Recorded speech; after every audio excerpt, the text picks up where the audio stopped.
पहिला प्रश्न असा होता की गेल्या 2 वर्षापासून ज्या एजन्सीला सिलेंडर पुरवण्याचा कॉन्ट्रॅक्ट दिलेला आहे, तर या एजन्सीने 2 वर्षापासून अंगणवाडी केंद्रांना सिलेंडर पुरवलेले नाहीत. आता युद्धजन्य परिस्थिती असल्या कारणाने अंगणवाडी केंद्रावर सिलेंडर मिळत नाही.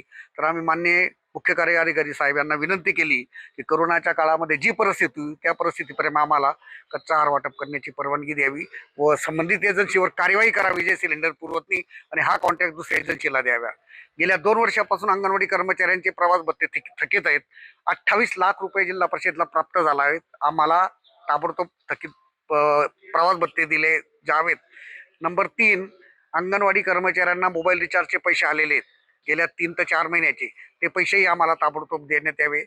CBA कार्यक्रमचे पैसे अंगणवाडी कर्मचाऱ्यांना देण्यासाठी आलेले आहेत, तर ते पैसे ताबडतोब मिळावेत. आणि माननीय उपमुख्य कार्यकारी अधिकारी बाका यांनी मीटिंगमध्ये सर्वांच्या समक्ष चर्चा केली की जिल्हा कार्यालयावरून आयुक्त कार्यालयामध्ये सर्व पाठपुरावा सुरू झालेला आहे.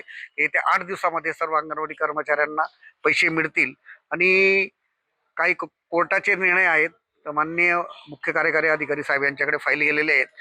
खुंटामुडी प्रकल्पाचा अंगणवाडी सेविकेचा प्रश्न होता, कोर्टाची ऑर्डर आहे आणि त्या कोर्टाच्या आदेशाप्रमाणे त्यांना 75% गेल्या 4 वर्षाचा मानधनाचा थकबाकीचा प्रश्न जो आहे ते थकबाकी द्यावी. आणि या प्रश्नावर आज माननीय मुख्य कार्यकारी अधिकारी व माननीय उपमुख्य कार्यकारी हाके साहेब यांच्याशी आज शिष्टमंडळाने चर्चा केली. खेडीमेडीच्या वातावरणात पार पडली. धन्यवाद.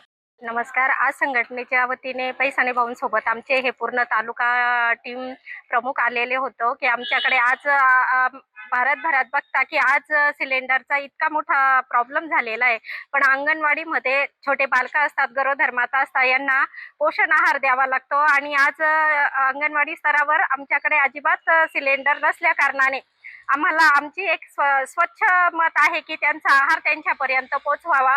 म्हणून आम्ही असंही विनंती केलेली साहेबांना, जोपर्यंत आमची सिलेंडरची तडजोड होत नाही किंवा आमच्या केंद्रापर्यंत व्यवस्था होत नाही, तोपर्यंत आम्ही कच्चा आहार करोना काळामध्ये आम्ही जसा त्यांना कच्चा आहार पुरवला तसा आताही आम्ही त्यांना कच्चा आहार देण्याची मागणी केलेली आहे. प्लस जे 28 लाख रुपये शासनाकडे आलेले, त्यातून अंगणवाडी केंद्राचे ज्या तायांनी स्वतःहून आपले मोबाईल रिचार्ज केले ते मोबाईल रिचार्जचे पैसे द्यावे.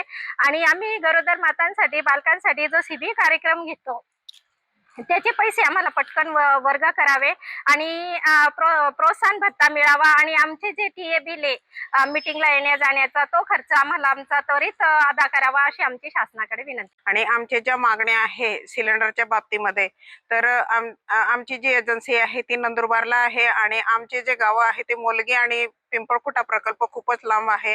आणि त्याच्यामुळे आजपर्यंत आम्हाला 2 वर्षापासून आम्हाला सिलेंडर मिळालेले नाहीये.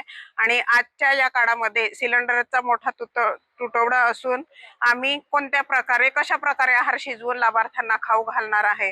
तर आम्हाला आमच्या अधिकाऱ्यांनी आम्हाला असे आदेश काढण्यात यावे की कच्चा आहार लहान मुलांपर्यंत पोहोचवण्यात यावा आणि त्याप्रमाणे आम्ही काम त्यांनी मान्यता द्यायला हवी. याच्याप्रमाणे आम्ही पूर्णपणे सर्व अंगणवाडी सेविका आणि सगळ्या आमच्या भागातील सगळ्यांची मागणी आहे, तर आम्हाला ती पूर्तता करण्यात यावी. एवढे